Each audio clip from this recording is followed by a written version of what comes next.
Hey Steve, how you doing? I'm doing fine. How are you, Alan? I'm good, thank you. Good. Do you have a minute for me to run a case by you? I actually discussed this case with you about 2 years ago. So a guy by the name of Mark, his wife is Jill, and 2 years ago we diagnosed him with Alzheimer's. All right, yeah. Yeah. Last year when I spoke to you, we actually, after making the diagnosis, we started him on some donepezil. He didn't do well. He had a lot of nausea, stopped eating, so we stopped the donepezil. So his illness has progressed, you know, no big surprise there. Yeah. And his wife sent me a message. She's pretty concerned about his driving.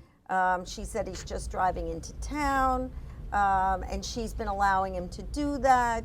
She feels bad because he obviously doesn't want to give up the driving, but he knocked down the mailbox last week coming into the driveway. And when she and her son try to have a conversation with him, he becomes very agitated, which really makes her uncomfortable. So she's not only concerned about the driving, but she's also concerned about this agitated behavior. And she's asking me, would we consider starting something? Should we order a tranquilizer?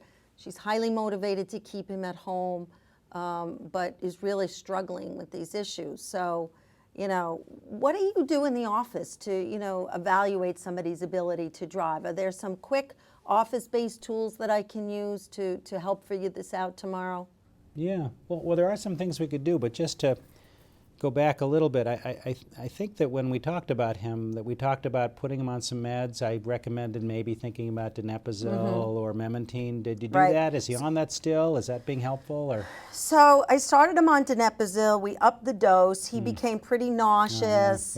He stopped eating, and you know the family didn't report any improvement at all. So we just stopped that. I have not tried the memantine. I mean the family was pretty disappointed with the donepezil. So that's kind of where we are now. And at the time when I did the PHQ-9, he didn't screen positive for depression. So I haven't tried that, but again, that's probably something I might want to, you know, consider. So basically where you are right now is the real question is about the driving issue, right? That's the biggest concern. And you know, I think that when we have someone to come into the office like this, I like to think about 4 questions I ask. You know, one is have you had any accidents? You know, and ask the family to. And here you've already got your answer, yes. Secondly, have there been any accidents or altercations that have led to being stopped by the police? Thirdly, has he gotten lost while he's been driving? This often is a real worry. You know, if you're driving around and you don't know where you are and the family's getting to the point where they're worried about his safety, that he doesn't even know how to navigate back, that means his spatial relationships and his capacity to appreciate where he is in space is really getting impaired. And then lastly, I think one of the more poignant questions that I like to ask patients is whether or not their family has mentioned being concerned enough about their driving that they don't feel like they would allow their grandchildren or someone they love to be in the car with them.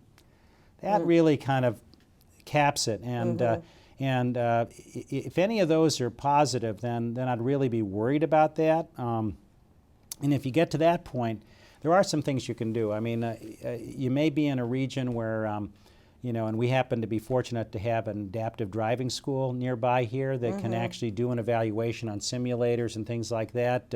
It's a bit expensive, but that's something where you can get an actual, real assessment of his abilities to navigate in space and drive a car.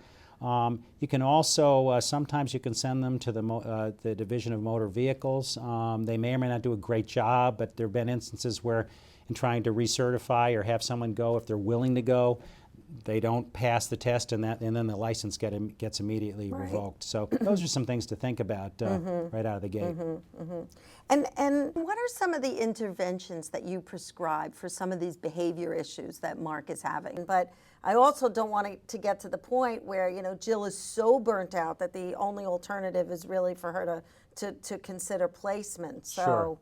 Well, you know, about 40% of people with Alzheimer's develop behavioral symptoms that are clinically significant. And they tend to happen in kind of the middle stage of the disorder where we are right now. If they're hallucinations or delusions and person's really paranoid and they really clear full-blown psychosis, sometimes we think about antipsychotics. We try to avoid them in Alzheimer's, though. There's a black box warning you probably saw at some point. The about 1 in 14 people, have a cerebrovascular accident and have a mortality associated with these drugs. They're not benign. Right. So we tried it. That's a last case scenario.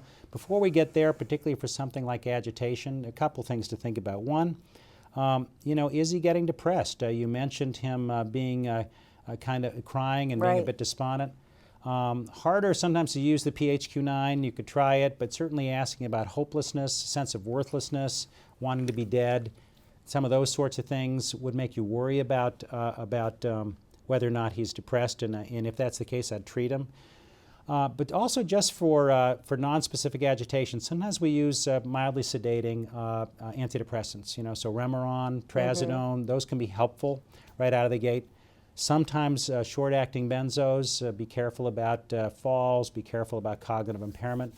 And then certainly thinking about behavioral interventions you can do. Thinking about giving him something to do, simplifying the environment, engaging him in pleasurable activity, music, distraction, things like that. And if you actually direct the family to talk to folks at the Alzheimer's Association, or maybe have them come over to the Aging Resource Center that we have here Right. at Dartmouth, we have lots of things that we can help family members think about in terms of behavioral ways of helping to manage agitation that can distract or have the person focus on things that move them out of this agitated phase. Right.